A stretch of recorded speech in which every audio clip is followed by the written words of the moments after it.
salaamaaleykum mbokk yi dal leen ak jàmm ci seen émission allo docteur ni ngeen ko déggee suñu invité tey mooy docteur Aminata Mbaye di ancienne interne des hôpitaux nekk pédiatre ca hôpital bu xale yi di Albert Royer waaye di nekk service maladie de diabétologie ak endocrinologie docteur Aminata Mbaye maa ngi lay nuyu.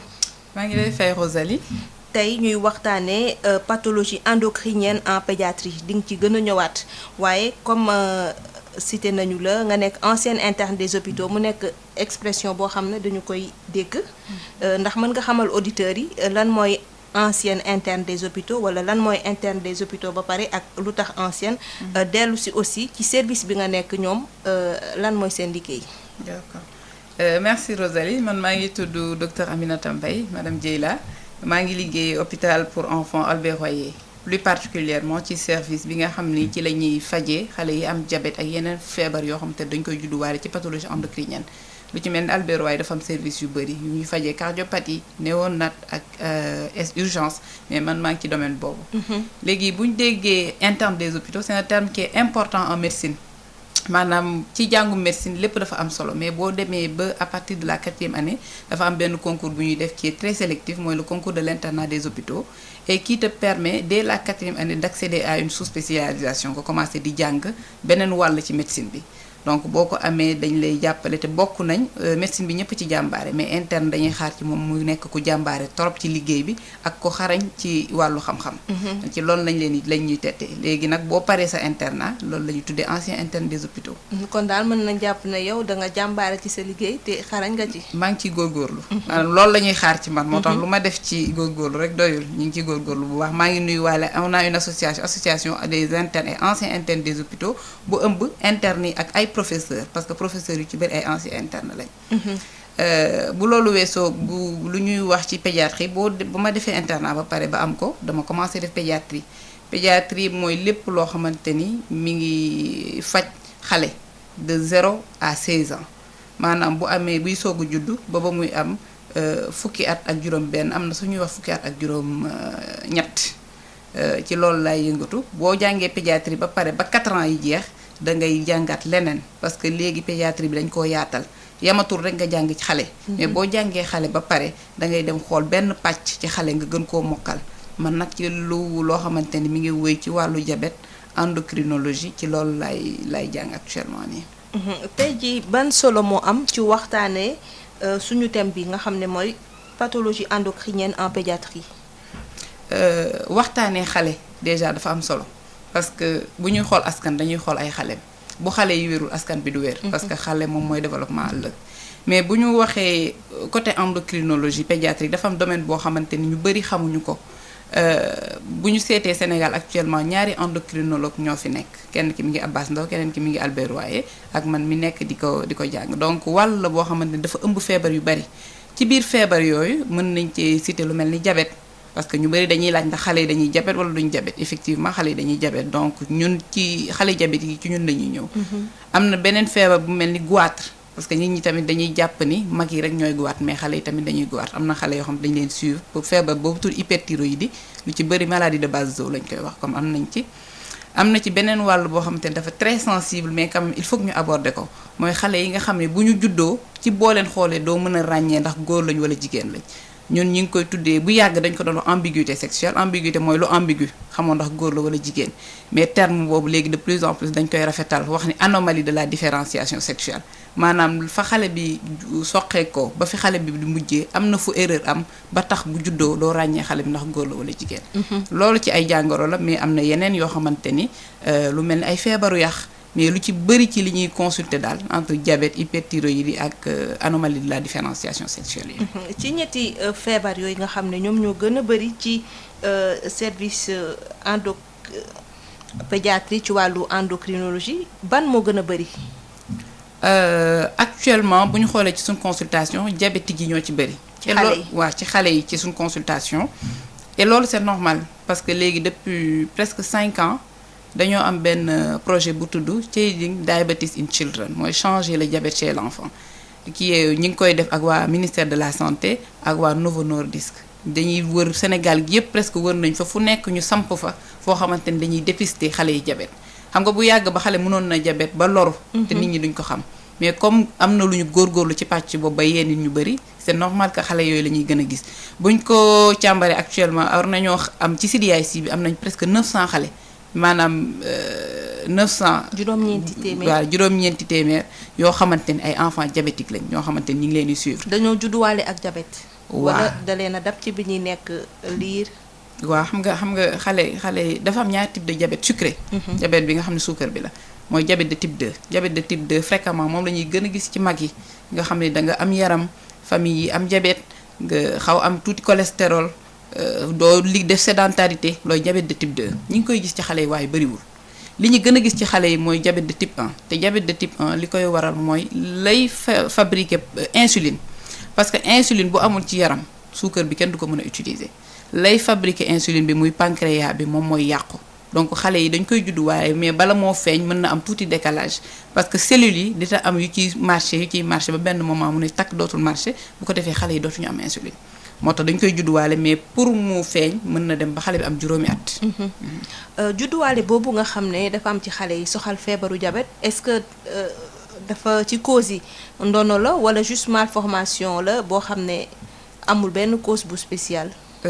ndono bi bëriwu ci mooy génétique bëriwu ci li ci gën a am na yu facteur maanaam facteur yu bëri la du tere di nga wër sax ba sonn doo gis lan moo tax xale bi da koy judduwaale léegi mais li ci mel ni xale yi nga xam ne dañ leen di alimenter ak du lait de vache ñun noonu lañ koy waxee mais c'est le lait artificiel am na ci ay virus yoo xamante ni lait artificiel mooy lan mooy meew bi nga xam ni du meewu yaayam moom la ñuy jënd di ko def ci ndox di leen ko defal ci biberon waaw lu ci mel ni lait artificiel yi lu ci mel ni yenn virus yi nee nañ ay facteur la yoo xamante ni bu boolewoo ci xale mën na tax mu développer diabète de type 1 mais ba tey loolu yëpp parfois nga seet ci biir xale doo xam lu tax daf ko judduwaale ñu suñ professeur Babacar Niang maa ngi koy nuyu dafay wax tout le temps que parfois c'est juste un hasard et le hasard peut quand même se répéter dans la même famille mais c'est le fruit d'un hasard.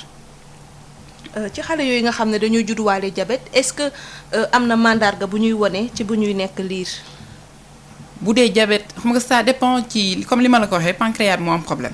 mais ça dépend ci quantité insuline résiduelle ba fa des ba pancréas bi di defar bu fekkee tuuti la diabète bi mën na teel a feeñ bu fekkee des na lu bari xale bi mën na sooxaale ak moom ba 5 ans avant que insuline bi tëj complètement.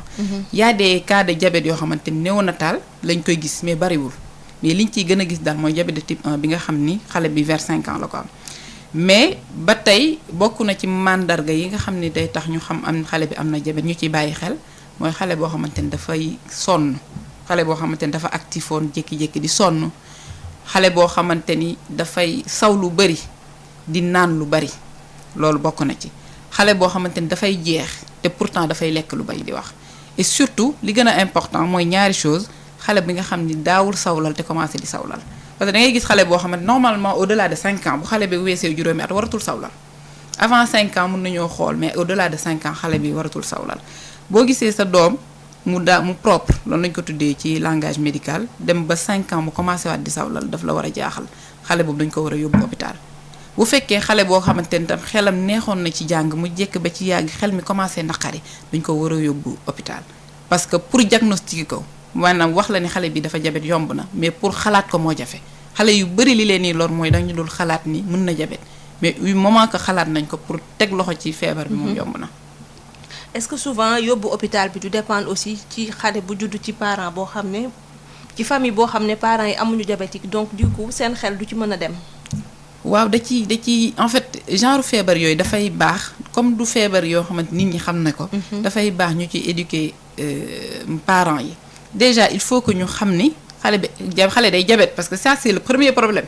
nit ñi pour ñoom xale du diabète donc il faut que mu leer ci xelu nit ñi que xale dafay diabète et que ñu xam ni signes yi ak signes yi mooy indi diabète bu loolu weesoo même bu ko parent bi xalaatee te médecin ba mu koy yóbbu wala infirmier ba mu koy yóbbu xalaatul ni xale bi mën na diabète du ko defal dextro mooy da ngay piquer tuuti ci loxo bi rek xool sukkar bi kon kooku mënu koo xalaat ça veut dire que c'est un problème boo xamante ni communication bi c'est non seulement au niveau social au niveau de la société il faut que ñu wax ak nit ñi yee nit ñi ci signes yi mais il faut aussi ñu yee praticiens yi problème boobu nag xaw nañ koo régler ak projet bii ma lay wax mais ba tey des na parce que parfois nga gis xale ñu diagnostiqué ko ne ko da ngaa diabète ne ko demal ci kër ga après nga jël rendez-vous te xam nga loolu du yoonu faj bi donc je pense que il faut que ñuy waxtaan ak nit ñi di leen yee parce que c'est pas toujours évident tamit que sa doom di saw la rek nga xalaat dafay diabète wala sa doom di jeex nga xalaat ni dafay diabète mais dañuy profiter tout le temps ci plateau yi pour di ci waxtaan nit ñi ak di leen yee. léegi dépistage néonatal boobu ñuy def ci xale yi est-ce que c'est systématique ci structure yëpp. non c'est pas un dépistage néonatal parfois am na ci signes yoo xamante ne en tant que pédiatre boo gisee xale di ñëw am na benn jafe-jafe nooyi bu tudd dyspnée de Kussmaul noonu la tudd. bu ñu ko gisee ci xale bi fekk xale bi déshydraté réflexe pédiatre moom bokk na ci xool sukkaru xale. quel que soit feebar bi koy indi. dañ la naan un enfant grave xale boo xamante ni dafa sonn ngay dute ci li ko dal premier réflexe mooy defal ko sukkar te boo defee glycémie bi mu nekk supérieur à 2 grammes nga xool saw bi loolu rek ça te suffit pour dire que c'est un enfant diabétique. donc c'est pas un dépistage néonatal du xale bu judd rek ñu defal ko dépistage bi mais xale d'habitude yi ñuy hospitaliser wala ñu gis ci ñoom ay signes yoo xamante ni mën nañoo. xalaat ni diabétique la xale yooyu dañ leen defal dextro. maintenant diabète de type 2 bi. est-ce que cause yi benn la ci xale yi. waaw diabète de type 2 bi ki yaram bi moo dul répondre ci insuline il y a de l'insuline mais c'est pas l'organisme ne répond plus à l'insuline en fait en quelque sorte pour vous expliquer dinañ ko gis ci xale yi parce que li tax ñu koy gis ci xale yi de plus en plus il y a l'obésité xale yi dañoo commencer di am yaram. te phénomène la boo xamante ni Sénégal duñ ci bàyyi xel trop parce que dañoo bëgg nit ku am yaram pour ñoom am yaram égal synonyme de bonne santé ku am yaram yow yaa wér te depuis un certain temps surtout bi fi Covid bi jaaree ba tey seetlu nañu xale yu bari dañoo jël yaram et ça se comprend parce que dañuy toog dematuñu école duñu def dara ñi ngi ci écran yi ñi ngi grignoter hamburger shawarma je fais pas xam naa defuma publicité pour ñeneen mais hamburger shawarma donc c'est qualité de vie boo xamante ni c'était pas bon donc xale yu bari ils ont pris du poids te xale yi bu ñu jëlee poids ils peuvent faire mën nañoo def même complication que adultes yi donc bu ñu jëlee poids ils peuvent faire un diabète de type 2 donc c'est dans ces situations on a quelques cas de diabète de type 2. waaw kon nag dañuy fàttali auditeurs yi ñu dab balaa ñuy ubbi suñu antenne que suñu invité mooy docteur Aminata Mbaye di ancienne interne des hôpitaux pédiatre nekk ci service des maladies de diabétologie ak endocrinologie bu hôpital Albert Royer tey lu ñuy waxtaanee mooy pathologie endocrinienne en pédiatrie bokk na ci li ñu doon waxtaanee léegi poñu diabète ci xale yi hyperthyroïdie wala goitre ci xale yi ak ab ci ambiguïté sexuelle mooy xale yi nga xam ne dañuy juddu te ñuy am jafe-jafe ràññee ndax góor lañu wala jigéen donc dañuy jéem a jël yenn auditeur ci 33 825 18 30 asalaamaaleykum. asalaamaaleykum. salaamaaleykum. maaleykum salaam. waaw maa ngi lay ziar. waaw tur bi wala fooy woote. maa ngi woote Malem Hodar. waaw. waaw. mais damay suivre seen émission bi ak semaine. waaw docteur Mbaye. dégg-dégg bi neexul de est-ce que doo. bu fekkee écouteur nga yore nga dindi ko. allo waaw. waaw baax na. waaw baax na léegi jërëjëf. waaw donc maa ngi nuyu docteur Mbaye. maa ngi lay fay. waaw di rafetlu vraiment émission bi. di wax ni par exemple ci problème ambiguïté boobu. souvent war nañu ci conseiller parents bi. parce que livre naa ci benn ci expérience boo xam ne c'est un garçon un jeune garçon boo xam il était dans le bouddhisme. bon quand il est né. bon xam nga ñoom ils font de l'exclusion ils croyaient que c'est une fille. bon ils lui ont fait le blanc. donc bon le garçon a grandi il a grandi c'est-à-dire il a grandi ba il a sorti tout le caractère sexuel masculin. donc bu ñu ñëwee à l'hôpital on a dit que c'est malheureusement ils ont fait une erreur ils ont sexualisé alors que bon il était un garçon. donc malheureusement on l'a réparé mais avec le. waaw defe naa xam naa jafe-jafe réseau la waaye am na lu ñu for tuuti ci lu mu doon wax du ñàkk ñu dellu si ci bu docteur di tontu. 33 825 18 30 bu fekkee am na beneen auditeur ci ligne bi ñu jël ko may fàttali rek tey li ñu waxtaanee mooy mbirum pathologie endocrinienne ci wàllu pédiatrie ak docteur Aminata Mbaye asalaamaaleykum. waaleykum salaam wa rahmatulah. Ajaratu Marie Rasoul Ndiaye. maa ngi lay ziar. kii de benn auditeur la boo xam ne mu ngi woote Saloum. Saloum. damay lépp tur bi nag waaye docteur Aminata xam na ma. ñu ngi leen a remercier ci émission bi di leen ci ñaanal yàlla. amiin amiin. ñun maamuñ benn question bu ñuy posé. waaye dañ lay xamal ne ki nga dalal noonu li ñu koy laaj lu mu xam la. lu mu bëgg la. lu mu sawar la itam. te bu émission bi jeexee da nga xam ne li ngay wax làmb ci dara. yow tamit ñu ngi lay ñaanal Ndeye Khady Diop mi nga xam ne moo yoroon émission bi ba léegi mu nekk ci say loxo. su ko yóbbu woon yow tamit yal na ko yóbbu foofu kawe. xanaa dañ ñaan rek ñi nga xam ne ñu ngi déglu docteur bi seen xam-xam màcc ci wàllu médecine tañ faree ko kaw. dañ xam ne kooku ku ko dimbale askan wi nga dimbale ku ko dimbale réew mi nga dimbale. ñu ngi leen ñaanal yàlla émission bi yàlla def ci barke képp ku ci jëriñu yàlla fay leen ci bindal leen ci tiyaaba. amiin amiin amiin. amuñ habitude ko da woote ci rajo waaye nag dafa nekk koo xam ne ñun buñ ko invité mënuñu ñàkk a woote. damay nepp tur bi man Saloum laay wootee. baax na xam naa ñi ngi nuyu waa Saloum waa Jaaman bu baax. jërëjëf. jërëjëf ci témoignage yi ci docteur Aminata Mbaye ñu seetaat beneen auditeur ci 33 825 18 30 balaa ñuy jublu ci suñu yeneen ñaari poñ yi nga xam ne bokk na ci hyperthyroïdie ak ambiguïté sexuelle asalaamaaleykum. waaleykum salaam wa rahmatullah. ñu ngi lay ziar sëñ Thiam. soxna Rosalie maa ngi lay nuyu. maa ngi lay fay. di nuyu sa invité boobu. waa di sant Sud FM l'ordre national des médecins ak Val d'Afrique. di nuyu tous les auditeurs. Ngone Mbengue El Hadji Touré soxna Khady Ndiaye ak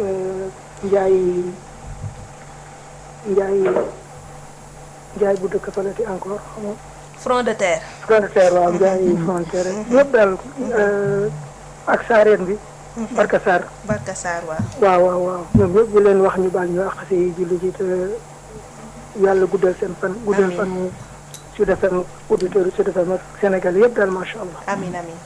waaw di nuyu sa docteur boobu. maa ngi lay fay. voilà di ko sant vraiment macha allah. waaw man lu may kii mooy bon kii bi problème mu diabète bi. bon kii quoi kii en 2000 amoon naa sama doom bu juddu woon. dafa juddu mais après sage-femme bi ni ma comme que dafa am poids. parce qu'il pesait presque 4 kilos 500. mu ne systématiquement dañuy vérifier ndax du problème mu diabète quoi. waaw parce que d'habitude nouveau-né yi dañuy ñëw ak poids dal. parce que nouveau-né yu am diabète dañuy ñëw kii quoi poids. voilà ma laajte ndax loolu ñu ngi koy contrôler ba léegi. voilà deuxièmement aussi ma laajte pour xale bu judd ak kii ak bon kii ko ambiguïté sexuelle. voilà ak ambiguïté sexuelle. voilà yan mesure lañ ci war a jël rapidement pour xool le sexe normal dañu war a xool le sexe prédominant. léegi nag su fekkee ñaar ñëpp ñoo tolloo kii ñoo bokk benn niveau. bon yan moyen daal la ñu war a xool pour seet bala lañ si bàyyi bala kii wala parents yi daal. parents yi ñoom ñu déterminant wala dara daal.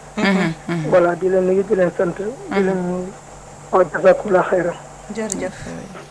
jërëjëf sëñ Mohamed Thiam bu Malicounda donc 33 825 18 30 ñëw seetaat beneen auditeur boo xam ne suñu thème soxal na ko muy question wala témoignage boo xam ne laale na ak lu ni mel bu sottiwu rek docteur ñu wéy ci bu weesoo diabète bi. balaa ñuy ñëw ci yeneen thèmes yi xale yi nga xam ne dañuy juddu ak diabète est-ce que ñoom dañu leen di traité comme ni ñuy traité mag yi wala dañoo am traitement spécifique balaa nga ciy tontu nga may ma rek ma jël auditeur bi asalaamaaleykum. maaleykum salaam. waaw maa ngi lay nuyu. man maa woote woon parce que man dama coupé woon. waaw ma lay woo daal pour affaire ambiguïté bi am na su ma fekk ñëw ne ñu wax na si bon donc ñu turé de miracle. mais li ma bëgg a ñaan rek mooy ñu conseiller parents yi. vraiment ñu bàyyi xel ci xale yi. ak surtout ci seen alimentation. parce que vraiment diabète moom dafa nekk feebar boo xam ne dafa jafe faj ci suñu réew. donc parce que gis nga président cadre bi madame Mbaye xam ne jafe-jafe ci nit ñi fekk donc maa ngi leen di sant di leen gërëm daal vraiment di rafetlu émission bi. jërëjëf ci laaj yi contribution yi donc docteur ñu ñëw ci xale yi nga xam ne dañu am diabète waaye ba tey auditeurs yi ñu ngi woote xam naa nañ leen jël après nga tontu asalaamaaleykum. asalaamaaleykum. waaleykum salaam. ñu ngi lay ñaan nga wàññi sa rajo. comme ça ñu gën a mën a dégg. fay naa ko dama doon déglu wala fay naa ko. ok jërëjëf ñu ngi lay déglu noo tudd wala fooy woote. xanaa Mbour laa woote maa ngi tudd Pape Diop waaw dëgg Mbour. waa kay Diop docteur mu ngi lay déglu. waaw genre parce que man dafa amoon sama benn doom dafa judd moom mais moom bi mu juddoo moom dafa dem na sax ba am ba dugg école mais dafa commencé di saw lu bari. waaw léegi nag ma yaakaar ni jafe la mais après ñu yóbbu ko bi ñu ko yóbboo waa ji mu ne du jabet. waaw mais après def na ko moom wala ba mu wér moom. waaw léegi wér na bu baax. ba émission bi nag teelaat war mais dama ko déglu chaque jour moom wax dëgg yàlla. dama ko déglu bu baax. mais daal keneen daal xaw ma nag mais da doon saw lu bari moom bu mujj sax fi mu doon jànge sax waa ji dafa doon génn lu bari. mu mujj yaakaar ne tappale mais après mu mujj léegi bi ñu ko yóbboo nag si la waaj ne nii. jabeetul mais nag après feebar la waaye mu daal di koy faj. mais léegi moom wax dëgg yàlla tane na waaw. waaw docteur am na lu mu lay laaj. waaw ma ni sëñ bi. maanaam bu ñu waxee xale yi nga xam ne effectivement dañuy saw kii lu bari ni nga def noonu mooy yoon bi li ñuy xaar ci yéen. mooy ngeen jël xale bi yóbbu ko hôpital parce que du diabète rek mooy tax xale bi di saw lu bari. am na ci yenn jàngoro yoo xamante ni comme ni nga def boo demee ñu saytu ko dañ koy mën a faj. te mën nga cee am xel mu dal bu fekkee xale bi saw bi arrêté na mën nga cee dalal ba sa xel bu baax. waaw kon mën nga cee dalal xel mu bu baax. moo di yaatu mais da doon saw lu bëri mais ma ko yóbbu daal si la dama yaakaar sax diabète la mais après bu ma demee di diabète parce que man diabète ma daal. mais après si la léegi ma dem léegi bi ñu demee nag après si la tane waaw. parce que ñaari yoon la dem rendez-vous rek après mu daal tane. d'accord.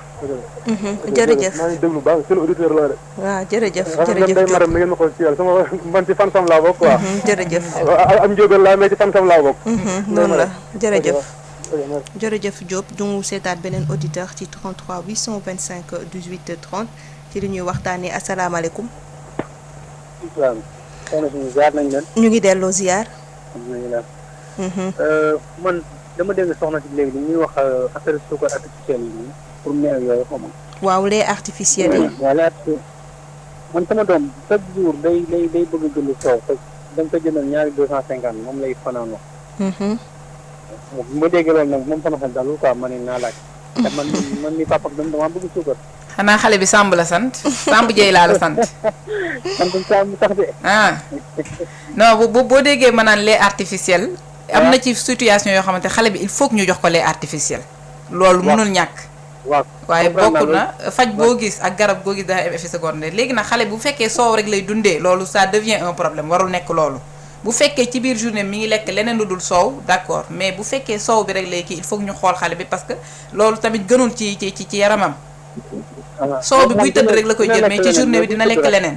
waaw mais buy tëdd rek moom il faut nga jëndal ko ñaari soow ndax dina yeewu jël benn fajale mu jëlaat benn. waaw sa doom ji patron la rek macha allah loolu te rek ma xam naa xale bi dinaa ko seet si kon.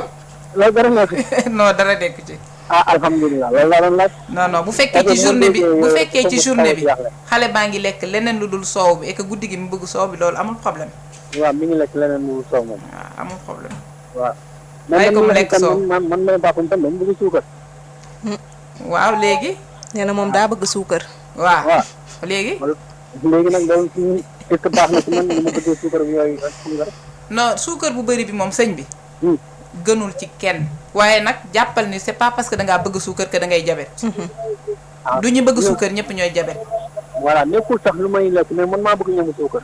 li mel ni mu makk suukar wala may kii nii dama bëgg ñamu suukar daal. waaw mais boo ko mënee wàññi moo gën pas pour diabète bi mais dafa baaxul ci sa qualité de vie maanaam ci sa yaram. ok mais dama bëgg nga raxas sa xel ni c'est parce que da ngay lekk suukar bi que da ngay diabète. waaw. mais nag gënul ci sa yaram gënul ci. baax dégg naa. waaw baax jërëjëf. ok. jërëjëf defe naa tontu yi leer na pour auditeur boobu dafay baax tout le temps ñuy leeral parce que ni ngay waxee ak ñoom ni ñuy comprendre souvent du doon benn donc ñu seetaat beneen auditeur ci 33 825 18 30 balaa ñuy bàyyi docteur tontu auditeurs yi nga xam ne posé nañu ay questions asalaamaaleykum. asalaamaaleykum docteur. maaleykum salaam. ça va na ngeen def. sant bu baax. waaw monsieur Cissé maa ngi wootee Sokone. waaw monsieur Cissé docteur mu ngi lay déglu. ça va. ça va alhamdulilah. waaw man dama am suma benn doom boo xam ne bii. depuis fi mu juddoo ba léegi presque il fait la première mais day soxla rek. waaw bon donc léegi nga doon laajte benn solution laa ciy jël nga def première secondaire fi mu nekk nii mais teewul ba léegi dafay soxla. xale bi ñaata at la am. à peu près 19 ans de. est-ce que mus na dem ci docteur. non mos nañ ko yóbbu ci kër sœur yi rek nii sœur yi nekk kër sœur infirmière sœur yi nii. waaw. bon mais ñoom joxoon nañ ko garab xamoon na tane mais après ba léegi dafa continuer déclenchage mu ngi soog ba léegi. waaw parce que xale boo xamante ni bi mu juddoo ba tey dafay tuur ndox ba am 19 ans. dama jàll sax côté médecine bi mais kooku psychologiquement sax xale boobu warul bien. maanaam xale bi nga xam ne dafay sawlal sur le plan psychologique bu leen ko waxee ak bu leen ko waxul daf koy jàpp. da koy gêner te li parents yi di def première chose bi nga xam ne moom mooy maintenir xale boobu di sawlal mooy ku sawlal nga gëdd ko plus nga koy gëdd plus l'enfant psychologiquement est blessé plus muy sawlal parce que du neex kenn nga tëdd fi nga tëdd di saw ba tooy sa bopp ngay saw. donc moi je pense que sœurs yi xarañ nañ trop mais dafa am fu feebar jàngoro di toll il faut nga gis spécialiste.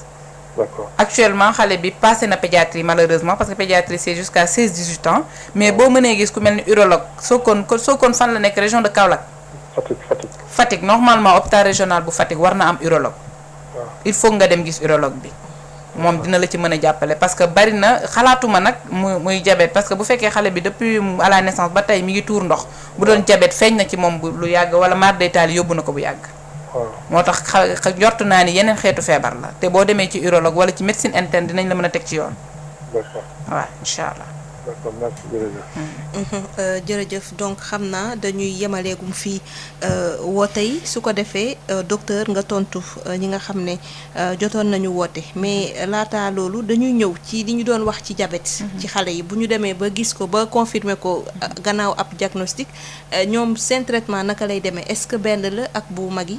non maa ngi lay expliquer ci feebar bi li koy meññ bu fekkee diabète de type 2 kii am nañ insuline ñoom amuñu problème insuline ils ont une insulinórésistance dañuy résistant à l'insuline alors que xale yi ñoom insuline lañ amul donc la solution c'est que il faut ñu jël insuline bu fekkee diabète de type 1 la xale bi dafay piqué wu à vie côté boobu nag moo tax dañ leen di accompagner lu bari parce que amul beneen traitement bu dul jël insuline bi actuellement ci suñu dëkk yi. te insuline bi naka lañ koy jëlee. insuline bi dañ koy pikiiru léegi nag insuline dafa bëri ay façon am na ci piqûre yoo xam ne moo gën a sew mais nag moo gën a cher ay yooyu buñ koy mais quel que soit type d'insuline bi ñuy jël dañuy obligé di piqué wu 3 fois ba 4 fois. ci bés bi donc moo tax sànq ma la doon wax ni dafa baax même praticiens yi ñu leen di expliquer que xale jour bi nga naan ko da ngaa diabète jour boobu nga koy hospitaliser. lu tax nga koy hospitaliser parce que du comprimé moo koy faj piqûre moo koy faj te piqûre yooyu pour que mu mën ko il faut nga jàngal ko il faut nga jàngal ko parents yi te xale la yoo xamante ni dañuy soxla accompagnement psychologique parce que nga piqué wu en tant que nit di piqué wu 3 fois 4 fois ci jour nga war koo def sa giiru dund loo xamante ni dafa xaw a jafe te amul beneen pexe. léegi nag li ñu leen mën a dimbalee ci projet CDIC boobu mooy insuline bi dañ leen koy may duñ ko jënd. mais projet bi malheureusement en 2024 dafa war a jeex mais am nañu yaakaar ni dinañ am solution pour continuer ko. mais insuline bi en attendant déjà l'État a beaucoup diminué le prix de l'insuline mais en dehors de ça CDIC bi diminué na aussi bu baax kii bi insuline bi dañ leen koy jox gratuitement mais ils doivent se piquer à vie dañuy pikiiru seen giiru dund. léegi parents yi ñoom donte ñoom ñooy gunge xale yooyu. ñoom seen rôle ci prise en charge bi naka lay demee. ndax parents yi man damay wax ni mënoo faj un enfant diabétique sans son parent enfant diabétique boo koy faj il faut vraiment que le parent soit là donc quand on fait l'éducation thérapeutique ce qu'on fait c'est que dañ koy boole ak parent bi nga xam ne moom la xale bi nekkal dañ koy boole ak maam ji bu fekkee maam ji moom la xale bi nekkal toute personne boo xamante ni da ngay tourner autour de l'enfant dañ lay impliquer dans l'éducation thérapeutique.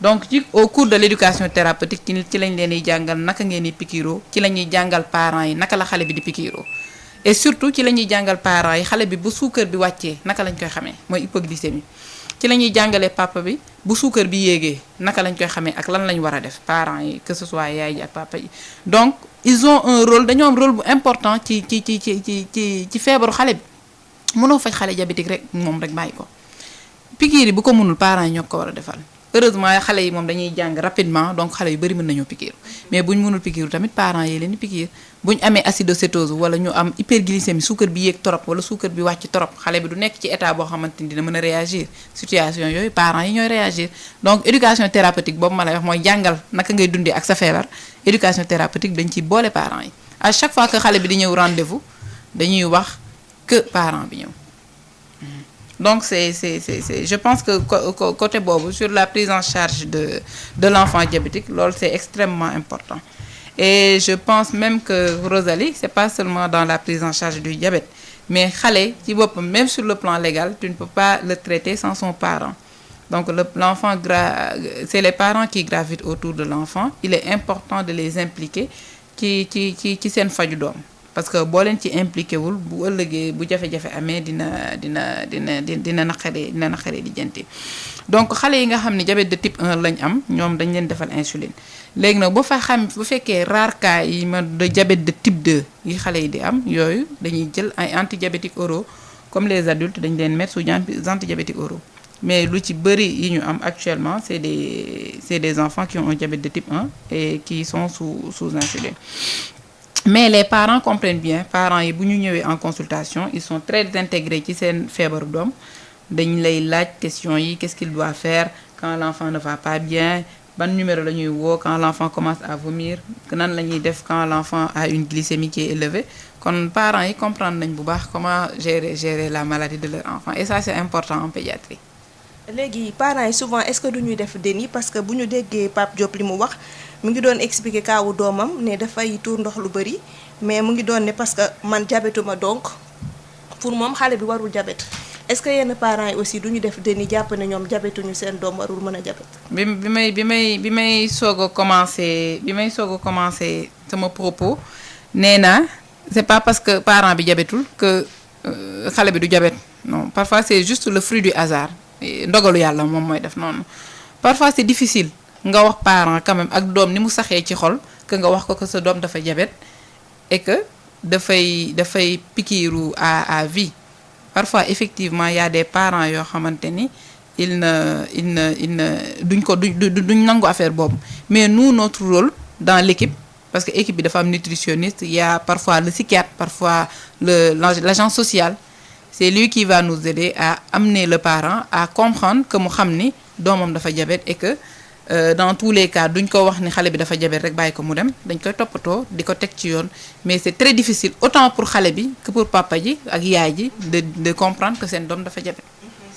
dañuy question boobu dafay ñëw très très souvent en fait li ñuy confondre c'est que xale bu am yaram. bu macrosome loolu lañu leen tuddee macrosome mooy koo xamante ni poids bi dafa weesu 4 kilos diabète gestationnel moo koy indi diabète gestationnel c'est pas ci xale bi diabète gestationnel c'est plus chez la mère donc c'est chez la mère qu'on doit rechercher un diabète mais pas chez l'enfant le risque qu'on peut avoir c'est que suukar bi wàcc mais pas que suukar bi yéeg maintenant nag le poids de naissance bu bëree am na ay études yu wane ni dans le futur ëllëg xale bi mën na développer diabète mais ci xale bi fi mu juddoo noonu te pas ci xale bi lañu war a seet diabète xale bu poids bi weesu 4 kilos je le répète c'est ci yaay ji la ñu war a saytu diabète mais pas ci xale bi dañoo war a surveiller suukar bi mais surtout pour éliminer une hypoglycémie.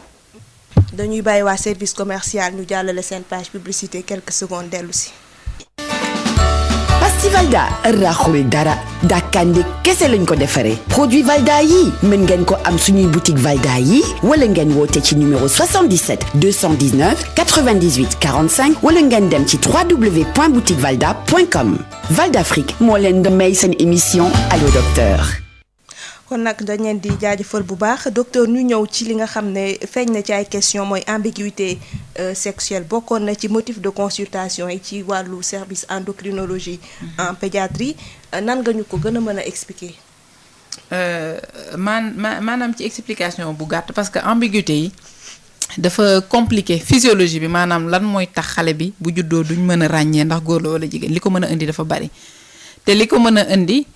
bokk na ca bu ñuy ovule bi spermatozoïde bi bu ñuy tase ba fœtus bi ni muy formé woo ba keroog xale bi di juddu ci moment bu nekk mën na am problème pour que bu xale bi juddoo duñ mën a ràññee góor la wala jigéen mais ci gàttal bu ñu naan ambiguïté sexuelle mooy pour mu gën a oyof ci population pour ñu comprendre ko mooy xale boo xamante ne à la naissance dañuy am jafe-jafe pour ràññee ndax góor la wala jigéen mooy anomalie de la différenciation sexuelle. feebar la boo xamante ni dafa xaw a doy waar parce que souvent de nit ñi dañ koy ndës-ndësal maanaam duñ bëgg mu jëm kaw te loolu mooy indi problème bi. am na léegi ku posé question di wax ni am na benn kum dëkkandool koo xamante ni mi ngi may expliquer ni dañ ko waxoon ni xale bi góor la et que ñu dem ba xale bi am 18 ans ñu soog a xam ni xale bi ndekete du góor jigéen la donc genre erreur yooyu dañ ko war di éviter et pour que ñu éviter il faut que parents yi xam une chose que loolu feebar la comme yeneen feebar yi et que dañ koy faj ay jàngoro la yoo xamante ne dañ koy faj xale am na ci yoo xamante ne ay garab rek la ñuy jox xale yi am na ci yoo xamante ne dañ leen opérer mais bu ñu remarqué lépp lu leen jaaxal xale dañ koy seetlu boo remarqué dara lu la jaaxal ci ay organes génitaux maanaam ci awra sa doom ngay am jafe-jafe pour xam seet na ndax góor la wala jigéen moo anomalie de la différenciation sexuelle waroo déclarer xale bi te demuloo gis pédiatre maanaam j'en profite pour répondre ci question bi ñu laaj ci laajte mesure dans les ambiguïtés sexuelles mu waruloo la première mesure c'est que normalement ci grossesse bi war nañoo mën a xam s'il y a un bon échographiste war na mën a xam xale bi organes génitaux yi naka la mel bu fekkee foofu rëccuñu mënuñoo gis organes génitaux yi nu mu mel bu xale bi juddoo en salle de naissance que ce soit sage-femme wala pédiatre waruloo libérer xale te xooloo awraam naka la mel bu fekkee foofu ba tey rëcc na pédiatre rëcc na sage-femme bi yow mi jur sa doom bu ñu la ko joxee il faut nga bàyyi xel ci awra bi xool ndax góor la wala jigéen te lépp loo xamante ni gis nga ko ci mu jaaxal la parce que dafa vague moo tax dañoo ne anomalie jafe-jafe ci ràññee ndax góor la wala jigéen lépp loo ci gis pour mu te mu jaaxal la normalement waroo déclarer xale bi te pédiatre gis ko parce que lii ñuy bañ mooy comme erreur bi waa ji wax sànq ñu ni la góor nga yar la comme góor nga dem ba nekk ma fekk jigéen nga te ay cas la yoo xamante ne waa ji mi ngi koy wax mais dañ koy gis donc ñun liñ mën a ñaax population mooy première chose sa doom bu juddoo bàyyil xel ci awra bi lépp loo xamante ni gis nga ko te mu jaaxal la ci awra bi demal ci pédiatre parce que boo demee ci pédiatre wala ci sage-femme wala beneen médecin bu suspecté anomalie de la différenciation sexuelle dinañ la wax ban yoon ngay jaar différer tur bi wala boog boo koy tudd sax nga jox ko comme ay tur yoo xamante ni góor da koy am jigéen da koy am lu ci mel ni Adama dama am sama rakk bu yawaate bu nekk kër ga bu tudd Adama moom laay joxe exemple tout le temps lu ci mel ni Adama wala lu ci mel ni Maguette yooyu ay tur la yoo xamante ni góor da koy tudd jigéen da koy tudd nga xam ne bu ñu càmbaree ci biir finalement dinañ am toujours benn sexe c'est difficile que ñu dem ba di discuter après bilan yépp pour ñuy yeexi jaaxal ndax góor la wala jigéen dina jafe d'habitude dinañ tomber ci benn affaire est-ce que dafay rejoindre question bu sëñ Thiam bu Malicounda di wax est-ce que dina am prédominance ci ñaari sexe yi d'habitude dinañ tomber ci benn sexe parce que dafa am lu ci bilan yi dafa am lu tudd karyotype moom moo ñu wan ci deret bi xale bi ban sexe la lu tudd XX wala XY bu dee XX mooy góor la bu dee XY jigéen la léegi nag même pour nga jël décision bi du médecin bi rek moo koy jël décision bi da ngay jël chirurgien bi war a opérer xale bi nga jël généticien mooy kiy jàng deret bi nga jël radiologue bi mooy kiy xool ndax li mu gis ci biti ak li mu gis ci biir parfois nga gis ci biti mu mel ni góor mais nga xool ko ci biir mu yor ay butitu njurukaayu jigéen ak famille bi ak chirurgien bi war a opérer xale bi donc réunion la boo xamante ni ñoom ñëpp dañ ciy daje pour ñu décider mais benn médecin rek du décider ne xale bi góor laa koy def wala jigéen. mais décision boobu ñu jël est-ce que dafa am benn étape boo xam ne xale bi ci la war a toll benn âge. dañ koy bàyyi mu évoluer wala à tout moment mën nañ jël décision. non c'est pas à tout moment dafay def décision bi avec équipe boobu. am na ci ñoo xamante ne dañuy décider ba bàyyi xale bi dëgër ça ne veut pas dire que commencer puberté parce que puberté mooy période bi ngay xamee góor nga wala jigéen duñ bàyyi quand même nga xale bi yegg foofu mais avant mu yegg foofu bu gënee dëgër tuuti dinañ def genre réunion boobu décider parce que li ñuy bañ mooy y a le sexe d'état civil et le sexe psychosocial sexe d'état civil mooy ni ñu la tuddee ca état civil bi sexe psychosocial mooy ni ñu la yaree bu ñu la yaree comme jigéen sa xel comme jigéen lay nekk bu ñu la yaree comme góor sa xel comme góor lay nekk moo tax dañuy bañ mu am discordance bu bari donc bu xale bi gënee dëgër tuuti rek boo demee fa nga war a dem lu ci mel ni Albert Royer wala lu ci mel ni Abass Ndao am na yeneen service nag mais service yi am endocrinologie pédiatrique hôpital Abass Ndao la ak hôpital Albert Royer yu dinañ la mën a teg ci yoonu faj bi. est-ce que di ngeen koy faral di gis lu bëri ci Albert Royer par exemple ci consultation de jour yi ngeen di gis. wala ñu fay ñëw di leen traité ñaata la ñuy toll. liñ ciy gis dafa bari.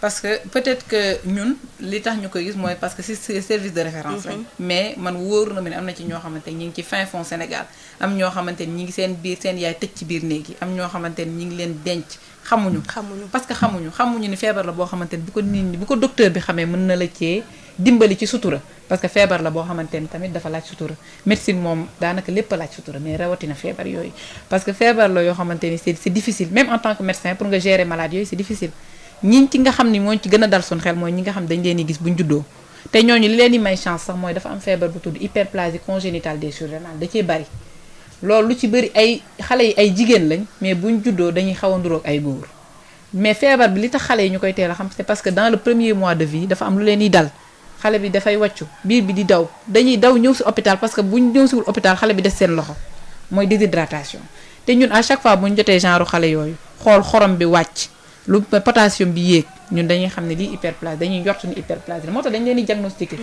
mais parfois nag nga gis ay xale yoo xam te dañ la ko indil à 10 ans ñu nga gis ni xale bi il a des organes génitaux qui sont ambigus mais c'est difficile de prendre un choix doo xam loo koy wax doo xam looy def donc ñun suñu message clé mooy xale yi nañ leen di xool doom dañ koy xool lu la jaaxal ci doom bu ko nëppal boo ko mënul wax ki la jege nga wax ko docteur parce que docteur dafa war a am secret médical dans tous les cas dafay faj xale bi ci dans le secret. ci li nga xam ne moom mooy hyperthyroïdie aussi bokk na ci li ngeen di faral di gis ci seen service docteur. nan la ñuy mënee expliquer le fait que xale di am goitre. hyperthyroïdie mooy xale yi feebar boobu moom. d'habitude amuñu problème ci délai de consultation parce que bu feeñee ci xale bi rek danga koy xam. xale bi dafay am goitre comme mag yi day génn nii ci baat bi ba pare bët yi dafay faral di génn xale boo xamante ni day agité foo dégg ñu naan xale bi dafa léej mënul toog benn place mi ngi dugg ci suuf table yi xale bi dafa jeex xale bi fit bi dafay tëf-tëfi xale bi biir bi dafay daw ay signes la yoo xamante ni d'habitude bu ko ku xam feebar bi gisee dana naan dawal nga dem hôpital boo demee hôpital parce que pour ñu diagnostiquer ko boobu moom yomb na te faj bi tamit dina gudd waaye garab yi jafewul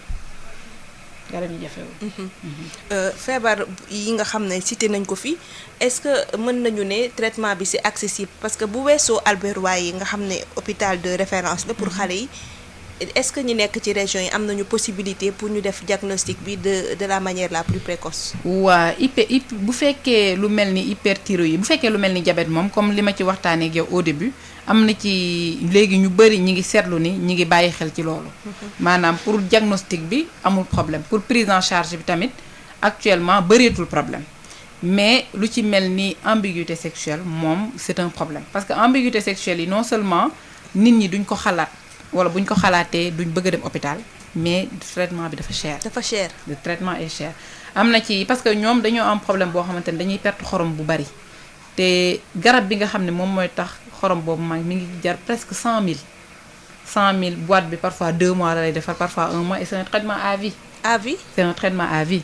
imaginez ku am sa doom déjà yaa ngi am ay jafe-jafe parce que ses organes génitaux est ambigu bu génnee ci mbedd ñu ni ko dangaa nguuru ngaana parce que olof yi noonu lañu c'est un terme péjoratif dañu naan dafa nguuru ngaana mais cet enfant si il a une hyperplasie xale boobu dafa war a jël ce traitement à vie fludrocortisone ñu ngi koy jaayee boîte bi 90 000 100 000 et c'est un traitement à vie donc j'en profite quand même pour lancer un appel à nos autorités pour que bu ñu mënee def dara ci domaine boobu ñu dimbali ñu ci parce que xale yu bari yi ñuy perdre duñu am moyen pour jënd fludrocortisone. donc dañuy ubbiwaat suñu antenne ci 33 825 18 30 auditeurs yi nga xam ne suñu thèmes yi intéressé nañ leen ñu mën a jokkoo ak docteur poser ay questions wala def ay témoignages ci thèmes yi nga xam ne waxtaane nañ ko asalaamaaleykum. maaleykum salaam. maa ngi lay nuyu soxna si. waaw ça va allo docteur laa soxla woon. waaw yaa ngi en direct noo tudd wala fooy wootee. maa ngi tudd Yaayu Mouhamed Sissoko. docteur Aminata Mbaye Dieye laa xam na ma bu baax.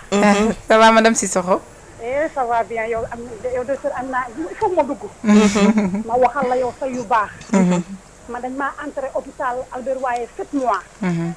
ma dajak docteur Amina. ñu fajal ma sama doom. jooyu ma fa dara. nam ma fa dara ndax docteur Amina. docteur Amina baax na. docteur Amina laab na biir. docteur Amina dina dalal yaayu patience. ba loo am loo bëgg nga am ko ci moom. mu nekk nag sama pédiatre doom. ma koy ñaanal gudd fan wér ak wér bu mu yokk ba mu yëg ko. amiin amiin moom amiin ak waa Albert Royer yëpp yal na ñu yokk ba ñu yëg ko. amiin amiin baax amiin nañu baax nañ ci malade. baax nañu ci yaayu malade. rawatina docteur Amina. yàlla ak moom sama doom wér. ba tey sama doom di daw. di dem ak a dikk yàlla ak moom. man su ma duggul wax rek nga xam ne man du ma góor. ak cliente bi. yàlla moom yokk ba ñëpp yëg ko. amiin amiin amiin ma wax man lu baax li ma defal moo tax ma dugg man il faut ma wax. amiin amiin docteur Amina baax na gore na. sa kaw sa kanam ci lu baax. kontaan nañ ma moom ak waa Albert Royer ñëpp. incha allah ñoom ñëpp yàlla xam na ko. waaw baax nañ ci malade dalal nañ malade man 7 mois laa def hôpital Albert Royer tuuti ma dox mais yàlla dafa def moom mu ñëw rek. di ma dalal ba sama doom wér jàmm. mbaka du sama doom gën ak moom. tey sama doom mu ngi daw. sama doom mu ngi waxtaan sama doom mu ngi kaf sama doom mu ngi ree. yàlla ak moom ba pare mu continuer nekk doon sama pédiatre doom surtout loolu. docteur Amina yow zéro faute. maa ngi leen di remercier yéen a tax yàlla teg ñu fi. wallaahi yéen a tax yàlla teg ñu fi dañ ciy góorgóorlu bu baax. noonu la il fallait que ma dugg. waaw nuyul ma Mouhamed bu baax a baax.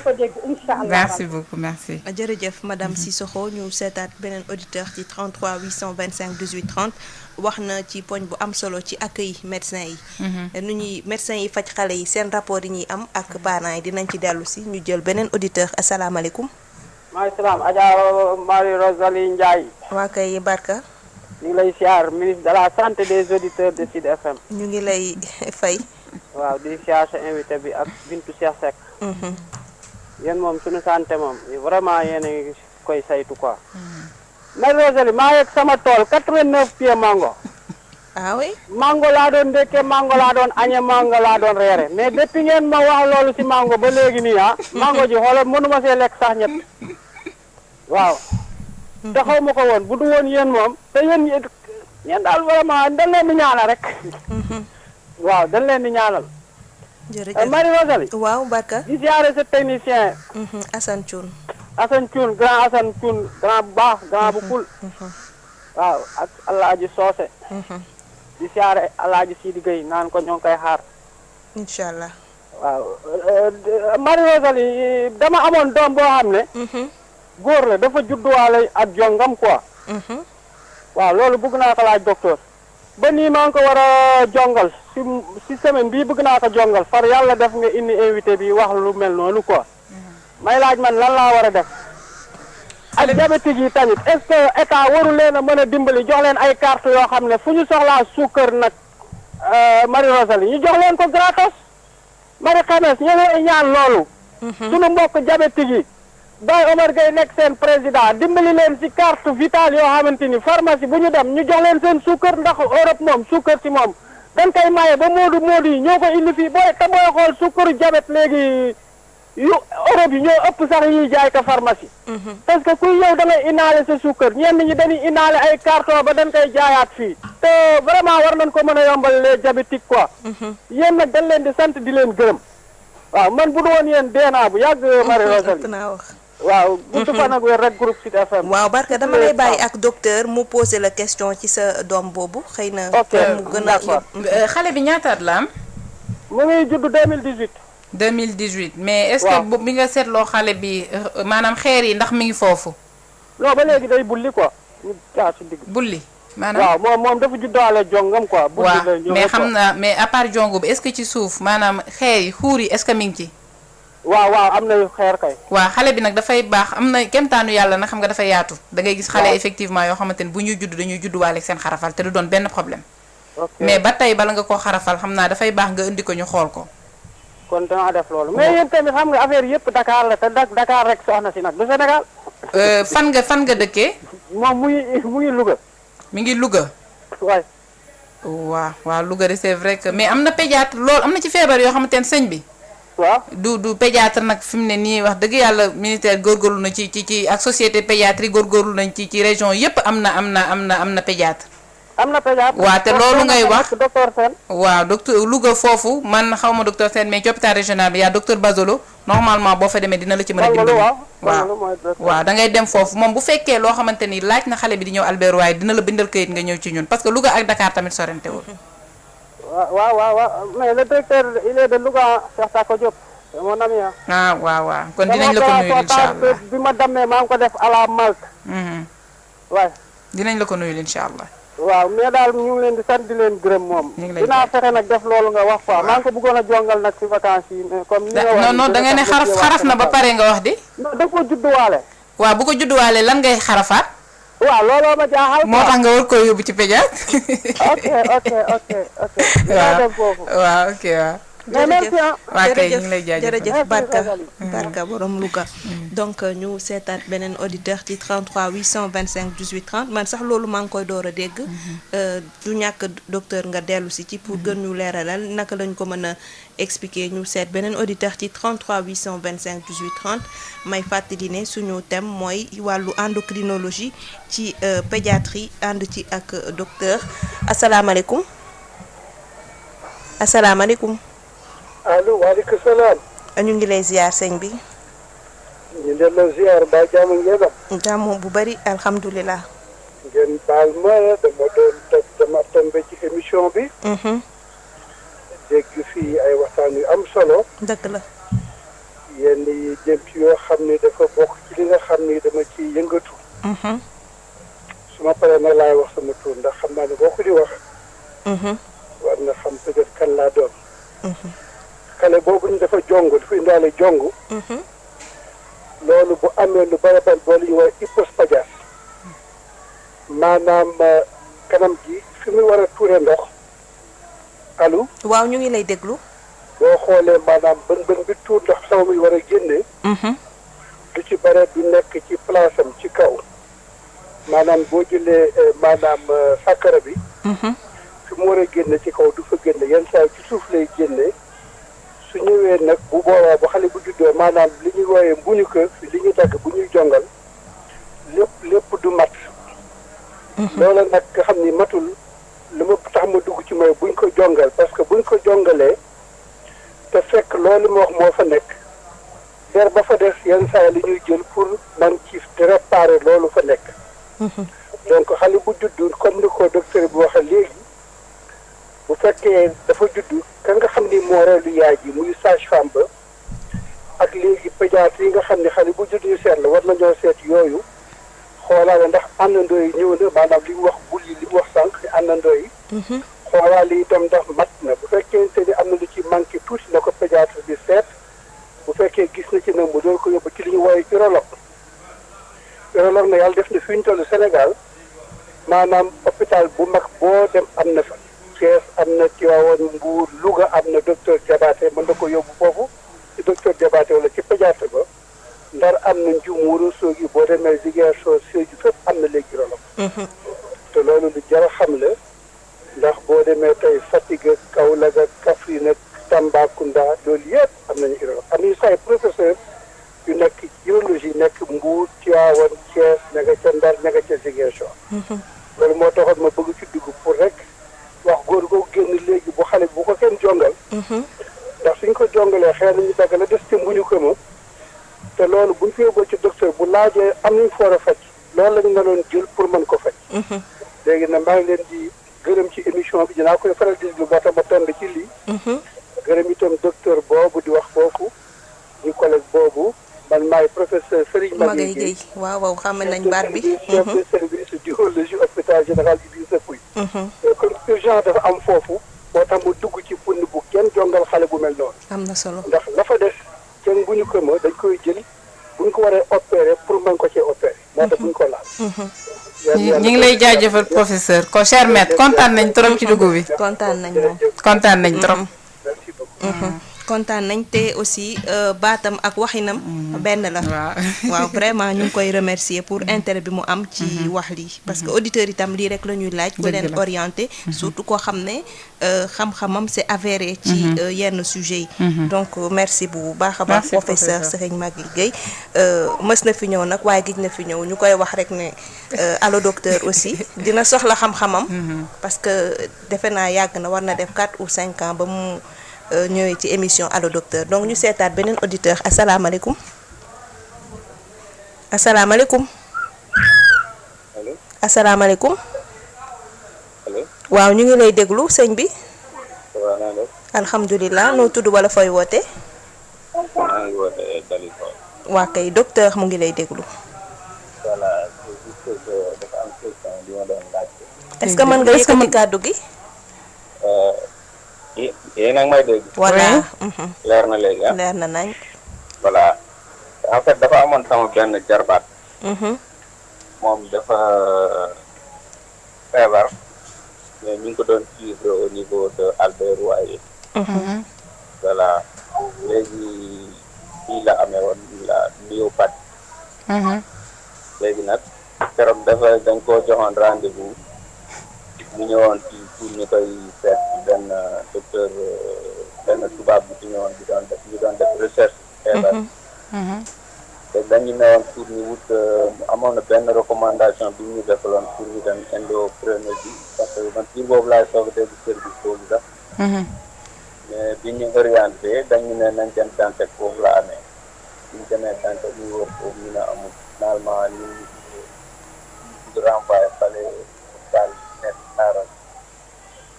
foofu la amee woon te ñun amuñu woon am na Albert Royer parce que moom bu ñu doon faj ci Albert Royer. sëñ bi moom ban service la wax nga dem service d'endocrinologie. waaw. xale bi ñaata at la am. xale bi war na am 16 ans actuellement normal. 16 ans yi mat na. 16 ans yi mat na. xam naa c'est parce que xale bi dafa egg ci limite bi moo tax mu ni la fu nga dem fu mel ni Dantec waaw effectivement endocrino am na yeneen service lu ci mel ni Abass Ndao lu ci mel ni hôpital Kanchara am na endocrino mais ba tey bu fekkee da nga am jaaxle et que xale bi dafa commencé Albert Royer ba tey xam naa dinañ la mën a jàppale après di pour teg la ci yoon parce que bu fekkee endocrino la comme xale bi gis nañ ko neuro foofu ba pare je suppose que myopathie neuro lañ ko war a gisee.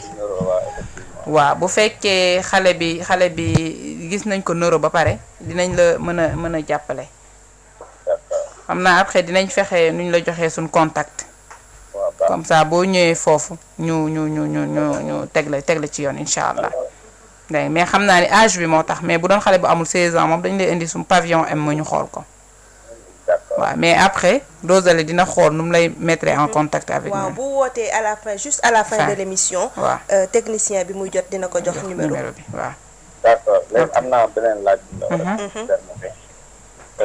beneen laaj bi mooy dama am ci sam benn doom mu ngi am presque 1 an ay 7 mois yooyu. mais damay sentir dans bopp bi toujours moom day xaw a tàng rek bopp. waaw loolu moom dama koy sentir. est-ce que tàngaayu bopp bi dafay ànd ak tàngaayu li des ci yaram bi.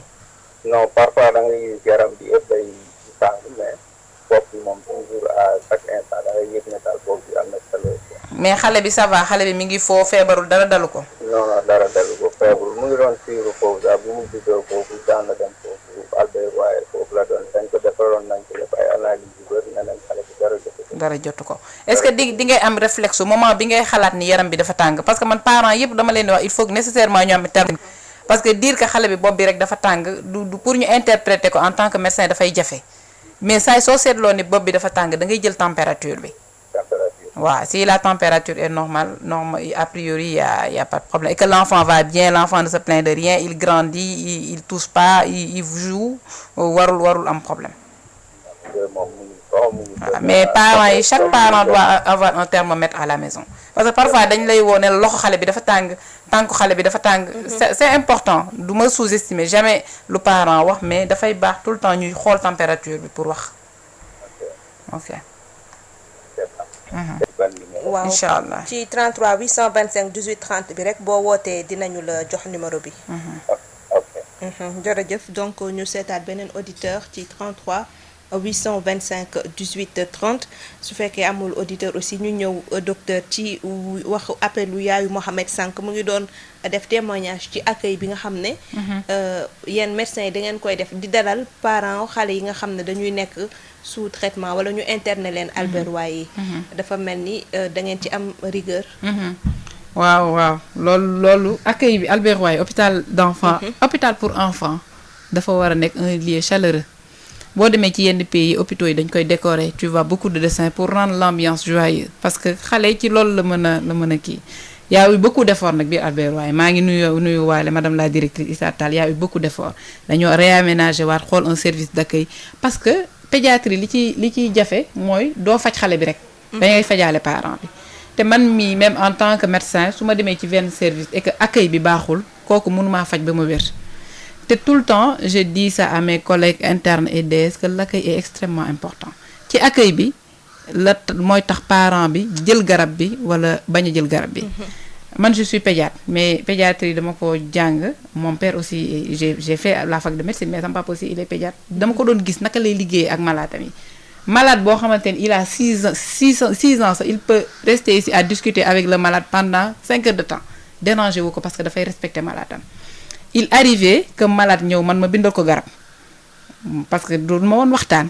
malade bi dem ne tanewul xam nga am na ci garab yoo xamante ne tur bi rek mooy changé mais même molécule bi la malade bi day ñëwaat ne ko xale bi tanewul il prend son temps waxtaan ak moom mu xotti ordonnance bi bindalaat ko même molécule bi mais avec nom différent xale bi bu demee ne ko xale bi tane na pour te dire que la relation entre le médecin et le malade est extrêmement important man damay wax tout le temps que bu fekkee malade dafa nar a ñëw ci man que ma nar koo jànne yàlla bu malade bi egsi ci man parce que loolu boo ko defee yàlla bu la tegee ci wàllu médecine c'est pour que nga góorgóorlu que nga defaraat sa jikko loolu nag ci yarin ba la mais tamit ci fac de médecine ñu ngi leen di yee dañuy defar jikko yi bu ñu ñëwee en tant que 5e année 7e année DS ñu ngi góorgóorlu ci côté boobu mais majoritairement bu ma xoolee biir Albert Royer ña fay liggéey ñëpp ay yaay lañ dootuñu sax ay médecins infirmières yi dañuy foo ak xale yi ay yaay lañ te loolu c'est important mënoo faj xale sans foo ak moom te mënoo faj xale sans communiquer avec le parent xale bala nga koo tëral ci lal war nga laaj parent bi lan moo la jaaxal parce que peut-être yow li ngay gis duma loolu moo jaaxal parent bi leneen moo ko indi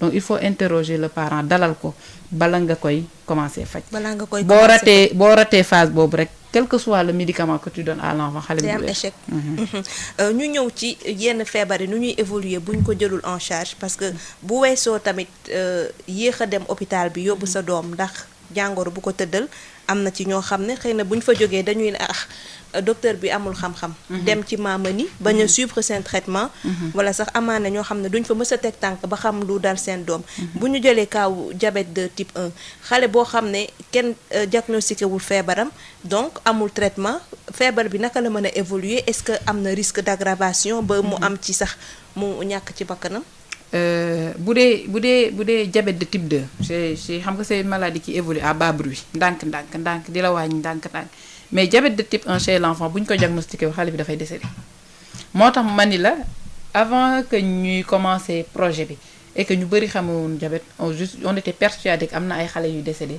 seen kër parce que dañ leen traité comme ay gastro-entérite parce que diabète bi bu fekkee xale diabète de type 1 li muy njëkk a wane buy ñëw acidocétose xale bi dafay wàccu biir bi di metti mën nañoo foog ni dafa am gastro-entérite wala ñu naan dafa am appendicite fekk xale bi diabétique la dafay mimer ay pathologies chirurgicales yu bëri donc boo xalaatul diabète xale bi doo ko faj te acidocétose xale yi nga xam ne dañoo décédé ci diabète te ñu am ko ci suñu cohorte yëpp acidocétose moo leen yóbbu boobu moom dafay nekk diabète de type 1 chez l'enfant dafa la dul baal da nga koy diagnostiquer faj ko xale bi dund diagnostiquer woo ko xale bi dafay décédé lu mel ni hyperthyroïde yi est-ce que tamit évolution am noonu lay demee waaw hyperthyroïde yi moom li ñu ciy gën a ragal mooy am thyrotoxicose tamit benn daf leen di jaxase xale bi biir bi dafay gën a daw xale bi dafay jaxasoo sur le plan neurologique du bien wala mu def cardiothyréose parce que bu ñu ko fajul mën na jàpp xol bi te bu jàppee xol bi xale bi mën na fa yàq lu bëri donc complications yooyu la ñuy gis bu fekkee xale bi dafay yéex a ñëw hôpital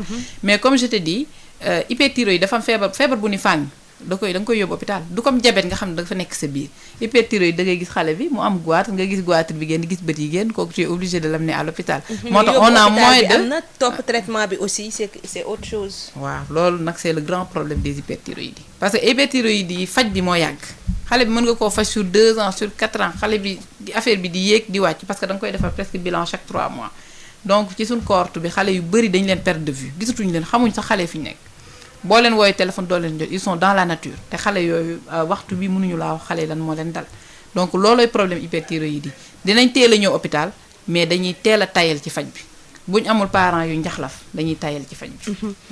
ci li nga xam ne nag mooy ambiguïté sexuelle parce que sànq yaa ngi ko doon wax nee nga leer na la ni bëri na ay xale yu ko am. ñu tëj leen denc leen ñu bañ leen a sociabiliser parce que parents yi jàpp ne tabu la kenn waruñu ko wax. mais ñooñu est-ce que mën na leen indil complication dans le long terme. bu dee xam nga ambiguïté yi li ko waral dafa bëri mais sànq ba tey maa ngi wax hyperplasie congénitale des surrénales boobu tamit bu ñu ko fajul. même bu fekkee parent bi dafay ñëw ñu koy suspecté dañ koy laaj ndax dans la famille am na ay décès néonataux xale yoo xam te ne dañoo judd rek décédé. parce que dans les premiers mois de vie hyperplasie congénitale avec syndrome de perte de sel moom dans les premières vies si tu ne viens pas à l'hôpital ou que tu ne reçois pas les médicaments boobu tamit moom dalay faat rapidement. alors que bu deen yeneen yi nag même bu dul urgence médicale c'est une urgence psychosociale. urgence psychosociale mooy nit ki bu mu juddoo dafa war a xam moom góor la wala jigéen la ñu yar ko ci góor wala ñu yar la ci jigéen waaye munoo nekk di ñuy jiixi jaaxa naan góor nga wala jigéen yar la ci da ngay gis ay xale parce que suñ cohorte am na ay xale yoo xam te ne dañ leen a recevoir à 12 ans qui ont été déclarés garçons alors que finalement c'est des filles kii bu ñu demee ba 12 ans commencé gis seen sein yi di pousser alors qu'ils ont une barbe et alors qu'ils ont une verge aussi loolu c'est extrêmement compliqué moo tax même si c'est pas une urgence médicale mooy lu lay rey c'est une urgence psychosociale assignation du sexe dire que nit góor la wala jigéen dañ ko mën a am identité il faut qu'une personne ait une identité te loolu ci yar bala ci ak ci ni la yàlla bindee te ni la yàlla bindee bu fekkee dañ ciy jiixi jaaxa dañ la war a yóbbu ci docteur. docteur est-ce que am na tey moyen prévenir ñetti feebar yi nga xam ne lim nga ko tey te ñu koy jël en charge ci seen service.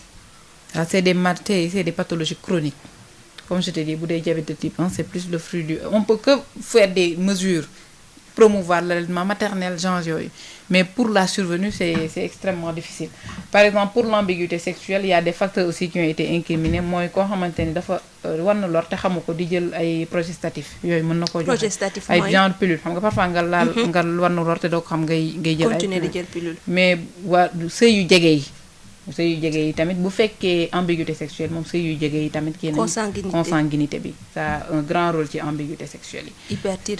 hyperthyroïdie c'est une maladie auto-immune noonu lañu leen tuddee. maladie auto-immune c'est un problème c'est presque un problème auto-immun loolu pour nga ajuster ci tamit dafay xaw a jafe c'est beaucoup de facteurs mais pour nga teg loxo ci benn facteur c'est compliqué tout ce que tu peux faire en tant que praticien c'est de diagnostiquer tôt cet enfant et de l'accompagner au cours de sa vie.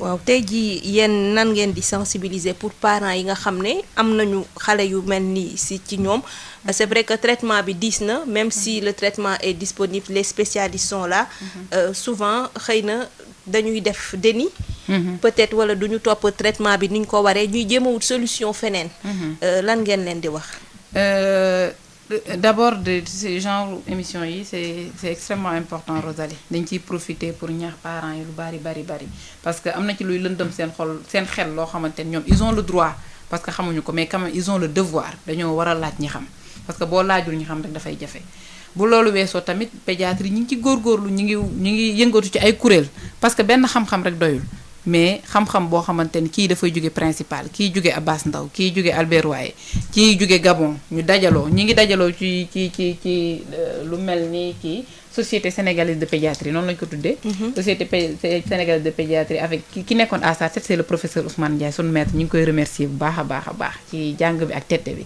mais actuellement il y a le professeur Ramatoulaye qui est là qui dirige la société sénégalaise de pédiatrie donc kuréel la boo xamante ni pédiatrie yépp ci daje te ci kuréel boobu dañ ci profiter lu bari di xool thème yi nga xam ni actuellement moom mooy gaañ xale yi parce que pédiatrie li leen ñor mooy xale bi yaay ji nag ci la bokk mais xale bi surtout moo ñu ñor donc gis nañ ni pathologie yi gën a sonal xale yi mooy endocrino comme ñun li ñuy def parce que du sekkee da leen sonal mais dañ koo xamul beneen pathologie mooy urgence mooy li nga xam ne buñ ci utul pexe léegi mu faat xale bi loolu tamit dañ ciy waxtaan am na leneen lu tudd néphro mooy lépp lu laal ci reño xale loolu tamit ay pathologies yoo xamante ne actuellement dañ cee jaaxle ba moo tax sax sunu journée yi nga xam ne ñu ngi koy def fan yi ñu ngi koy def à partir du jeudi vendredi samedi dañ cee bëgg a waxtaan ngir ci waxtaan bu yaatu comme ça bu ko defee ñu gën a ñaax population bi te ci journée yi nañ profiter invité ñu bëri comme ça diffusion bi la élargie en tout cas je pense que ce genre de rencontre loolu rek lañ mën a def ñun en tant que praticien buñ deful loolu après du ñu mën a dem ci kër bu nekk waaye li ñu mën mooy dajale pédiatrie yépp ñu nekk ci benn société ñuy waxtaane problème mu xale yi. waaw problème mu urgence pédiatrie nag dafay faral di bëri. dañu koy gis sax souvent ci réseaux sociaux yi nga gis parent bu la ne dama yóbbu sama doom urgence def naa fa 2 heures 3 heures 4 heures de temps. alors que peut-être ñoom ñoo jàpp ne urgence la mais dañuy am souvent problème pour comprendre que ne nga dem urgence taxul sa cas urgent. lan lañu mën a comprendre loolu parce que souvent cas yi parents yu bëri dañu koy kaas di ko décrire surtout Albert Royer. Rosalie côté boobu dafa am une double responsabilité man responsabilité bi may situé ci médecin bi mooy médecin bi dafa war a comprendre quelle que soit l'attitude du parent da ko war a comprendre te am naa yaakaar te rafet naa ci njort yi médecin yi ñuy fekk Albert Royer duñ sous-estimer mukk urgence su xale parce que ci loolu lañ leen di yar te suñu kilifa ya fa nekk duñ ñu may fooy sous-estimer xale parce que foofu c'est un hôpital universitaire te man Albert Royer laa joxe exemple mais lu ci mel ni Abbas Ndao lu ci mel ni hôpital Diamniadio principal c'est la même chose les pédiatres sont extrêmement rigoureux loolu moom suñu kilifa yi mayuñu ñu ko léegi nag liy jafe ci liggéeyu pédiatre mooy le parent parce que bu fekkee parent bi dafa ñëw ak xët-xëtam fekk yow nga sonn pour seen relation neex dafay jafe léegi nag ñun li ñu mën c'est que je dis toujours aux médecins que ni ñuy prendre sur eux-mêmes parce que ñoom ñoo war a jël sur eux parce que quand il y a un vis-à-vis actuellement on est laminé dans les réseaux sociaux duñ ñu baal dara te loolu dama koy conseiller des parents parce que man mii sama doom bu feebaree da ngay jaaxle waaye nag tamit loo jaaxle jàppal ni ka nga fay fekk ci liggéey nga ko fekk ka nga fay fekk am na yeneen urgence yoo xamante ni même bu la xeebalul sa urgence yeneen urgence yooyu moo gën a urgent parce que parfois da ngay ñëw sa doom am tuuti jafe-jafe mooy mu tiim xale boo xamante ni dafa arrêt léegi xale boobu arrêt pour nga bàyyi ko lijjanti ki am pneumonie dafay jafe donc moi je pense que globalement biir Albert Royer heure boo fa demee di nga fa fekk médecin léegi nag li may ñaan population bi rek parce que ci Albert Royer nga ma laaj ci laa mën a wax bu ñu dematee nañ jéem a comprendre médecin yi parce que man dama leen comprendre dama daan def ay garde da ngay sonn parce que psychologiquement tu es fatigué mais physiquement aussi tu es fatigué parce que tu prends en charge autant l'enfant que le parent te parfois il arrive quand même que parent wax la loo xamante ni daf lay naqari mais da nga koy muñaale parce que da ngay xam ne yàlla moom moo la fi teg donc li ñuy dugg lu bari ci réseaux sociaux yi et les gens am nañ droit utiliser réseaux sociaux yi mais man je reste confiant que pour nga dugg Albert Royer génn te régler wuñ la sa problème ci dans l'amabilité dina jafe. ñu ñëw ci consultation pédiatrique. parce que souvent xale dina judd ba am peut-être fukki at. du mës a gis pédiatre est-ce que c'est vraiment nécessaire. Ah, c'est vraiment nécessaire hein? La consultation pédiatrique. Un enfant doit avoir une consultation pédiatrique. Il y a des consultations pédiatriques qui aussi sont systématiques pour évaluer l'enfant. À la naissance, l'enfant doit être évalué par un pédiatre. Da ko war a gis dans la mesure du possible. 3 mois nga xool ndax xale bi commencé na téye loos bi 6 mois nga xool ndax xale bi mi ngi toog nga jàngalaale maman bi comment faire la diversification 9 mois nga xaar ndax xale bi mi ngi jàppandu di taxaw loolu c'est important non seulement ça c'est important mais il faut aller au rendez-vous aussi pour que ñu vacciner xale bi et que ñuy prendre le poids de l'enfant. Peut-être que suñu politique eggagul complètement foofu mais la consultation pédiatrique yemul ci xale bu feebar. loolu laay wax tout le temps pas maladie bu leen jàpp ne xale bu feebar lañu war a yóbbu hôpital xale même bu feebarul pédiatre da ko war a xool parce que am na lu pédiatre bi di seetlu yow doo ko seetlu te am na lu pédiatre bi di seetlu bu ci jógee léegi mën naa am du jëral leneen gone gi te je pense que actuellement côté pédiatrie on a fait beaucoup d'efforts presque dans toutes les régions il y a un pédiatre. Effectivement, ils ont beaucoup de travail, mais ils peuvent l'accès a évolué en fait. L'accès a évolué. Mais il faut que les gens sachent que du xale bu feebar rek la ñuy yóbbu hôpital. xale dañ ko war a yóbbu hôpital ñu ko ceytu. waaw de la même manière que parents yi aussi di décrier souvent accueil bi ci réseaux sociaux yi. des fois nga gis parent bu am doom bu feebar. bind ci benn groupe de femmes wala groupe de parents sama doom liyam dafay metti ça fait 1 semaine est-ce que. doo leen ma recommander garab ku ci nekk di wax yow garab bi nga joxoon sa doom ba muy am symptôme yooyu et c'est des cas vraiment récurrents ñu ciy perte temps mais dina am tout le temps ku la ne jox ko lii baax na. yan sensibilisation ngeen di def ci loolu automédication boobu ñuy gis ci réseaux sociaux yi du ñu def recours précoce aux soins mais tout le temps solution bi ñu ngi koy wut maanaam suñu àdduna yépp en tout cas les mères de famille parce que ñoom ngay gis ñuy publier dañu ko tënk ci réseaux sociaux.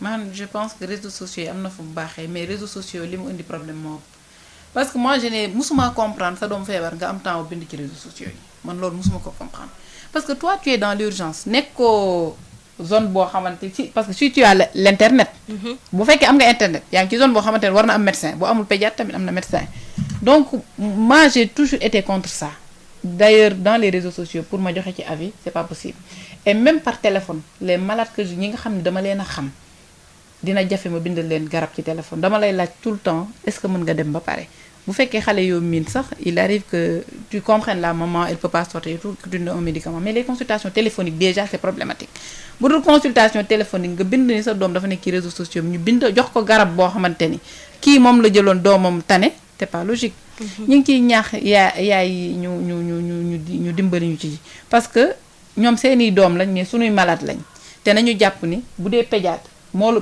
gën boo ko gënul bëgg sa doom tamit moom bëgg na xale bi les pédiatres aiment beaucoup les enfants te bu fekkee am nga possibilité dem gis médecin demal gis médecin bu fekkee am nga possibilité dem gis pédiatre bu sa doom feebaree nag moo gën mais nañ bàyyi réseaux sociaux yi dafay indi ay musiba yoo xamante ni xale yi bala ñu leen a job hôpital day xale la yoo xamante ni daanaka doo ci mën dara et ça c'est vraiment désolant ñu ngi koy ñaawlu bu baax automédication bi moom c'est parce que da ngay gis ay xale yoo xamante ni dañuy am benn feebar waruñoo jël benn garab nga gis yaay jox ko calmement après bu fekkee ay lésions la yoo xamante ni feebar bi yokku lésions yi nga gis xale bi il te revient après dans une situation boo xamante ni peut-être que s'il avait juste pris un médicament mu kii ko donc on demande aux parents dans la mesure du possible de ne pas faire d'automédication man seule automédication que je permets aux parents c'est que quand l'enfant fait de la fièvre que tu lui donnes de l'Efferalgan loolu laa leen di wax d'habitude quand l'enfant fait de la fièvre hydrate-le beaucoup donne-lui beaucoup d'eau à boire donne de l'Efferalgan et va consulter ci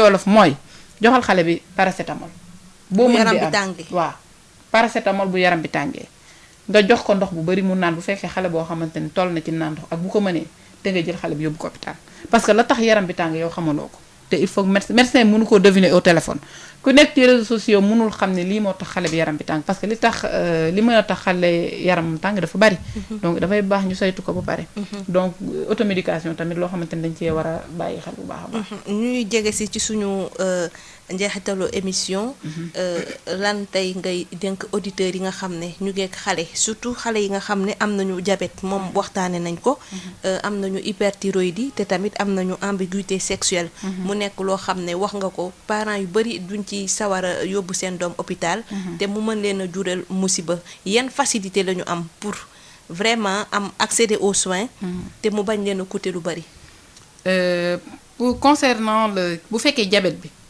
loolu moom maa ngi ñaax xale yi nga xam ne diabète nañ te ñu xam ko quelle que soit région bi nga nekk Sénégal am na structure boo demee ci hôpital régional bi wala ci benn hôpital dinañ la mën a teg ci yoon ba xale bi faju parce que normalement léegi dans ci région yëpp am na CDIC mooy changer le diabète chez les enfants donc dans toutes les régions y a le CDIC donc maa ngi ñaax parents yi nga xam ni seen doom dafa diabète wala ñu njott ni dafa diabète ñu yóbbu ko ci structure yi bu fekkee xale yi nga xam ni dañoo am goitre wala xale yi nga xam ni dañoo am ambiguïté sexuelle ñooñu tamit maa ngi ñaax parents yi ñu bañ leen di leen nëbb nañ leen di yóbbu ci médecin parce que médecin yu bari ràññee nañ feebar yi ñan ñoo koy faj te bu ñu demee ci médecin yi dinañ leen bindal note ñu ñëw ci ñun sunu malade yi bari nañ mais tout le temps dañ ciy xaj-xajal urgence yi kuy soog a ñëw tout le temps dañ la ciy xaj-xajal te ñu ngi ciy góorgóorlu bu ñu la gisul ci bis bi tamit dinañ la jox rendez-vous pour gis la gis boo xamante ni du sori bu dul ñun ci Albert waaye tamit dinañ la mën a gis lu ci mel ni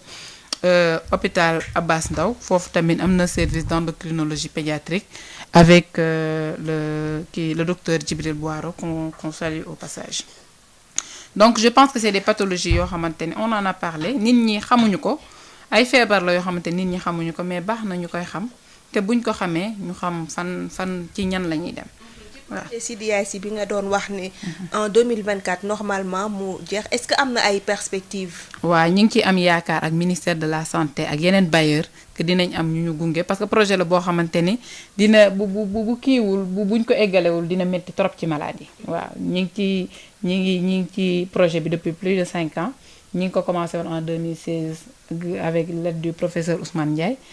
ñi ngi leen di remercier ñoom ñëpp professeur Ousmane Ndiaye professeur Lamine professeur Pape Matar ñoom ñoo jiitu Albert Royer moo tax ñoom lay njëkkee ñi ngi leen di nuyu di leen remercier ci formation bi di remercier tous les membres de la société sénégalaise de pédiatrie avec le docteur Fatim Tall ak tout le personnel de l'hôpital d'enfants Albert Royer notamment la directrice ñi ngi leen di remercier di remercier aussi mon papa c'est mon collègue day bañ c'est mon collègue mais malheureusement xawma heureusement c'est mon collègue donc maa ngi koy remercier bu baax di remercier sama borom kër ak sama doom yi et surtout mes malades waaw parce que moi j'ai des relations très fusionnelles avec mes malades sama malades yi samay xarit lañ je peux passer des temps à discuter avec eux maa ngi leen di remercier bu baax ci kóolute bi parce que c'est parce que dañ ma wóolu que mu mën dara ci ñoom mais pas parce que xam-xam bi mi ngi fi donc maa ngi leen di remercier bu baax di ñaan yàlla bañ a tas yaakaar loolu laa leen di wax buñ ne wér naa man leen yàlla bu yàlla tas yaakaar parce que yaakaar dafa fort am na ñoo xamante ne bëggoon nañoo dugg mais maa ngi leen di remercier bu baax et di souhaiter joyeux anniversaire à Borso Benga. C'est un malade que j'aime beaucoup.